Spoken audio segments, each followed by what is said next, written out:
Bigla na nga lang may bumisita sa amin dito sa likod ng bahay natin.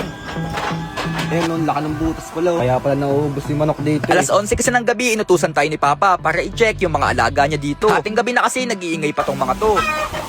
Inisip ko talaga nung una na baka sa wala mang ito. Medyo malamig kasi yung panahon at feeling ko naghahanap ng pagkain yung mga ahas. Lahat na halos ng paligid dito, pinuntahan ko. Nag-aalangan lang talaga tayong puntahan tong gubat kasi nga pre, wala tayong dalang gamit. Pati etong lumang banyo namin, pinuntahan ko na din. Eto kasi talaga yung duda ko na may nakatago dito. Kaso paglapit natin, wala naman tayong napansin na kahit ano dito. Pero pagbalik natin, dito na nagsimula yung pagkaluskos ng mga alaga ni Papa.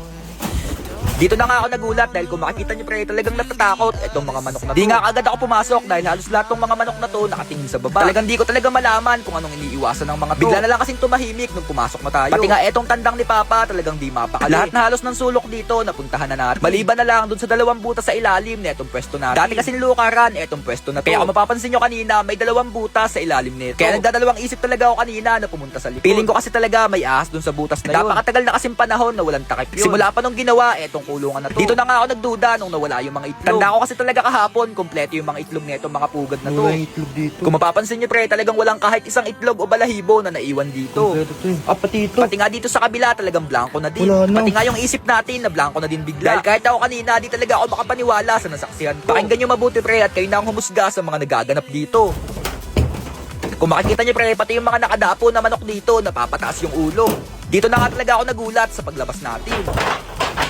Hindi talaga ako sigurado kung papaniwalaan ko to. Imposible kasing makagawa ng ganito kaingay etong manok na to. Kung makikita niyo pre, isang manok lamang ito na naglalakad sa bubong. Pero imposible talaga na makagawa ng ganito kaingay ito. Napakagaan kasi neto kumpara dun sa ingay kanina. Talagang di ako makontento kaya umikot ako dito sa likodan natin. Di kasi talaga ako makapaniwala na etong manok na to yung naglalakad dito. Imposible kasing makagawa ng ganun kabigat na pag-apak etong manok na to. Bale dalawang bagay lang talaga yung pumapasok sa isip ko pag hindi ahas, mosang Hindi ito. ko sigurado pre, akala ko ahas. Hindi ako sigurado sa mga pwede mangyari dito pero di talaga ako titigil hanggat di ko nakakita to.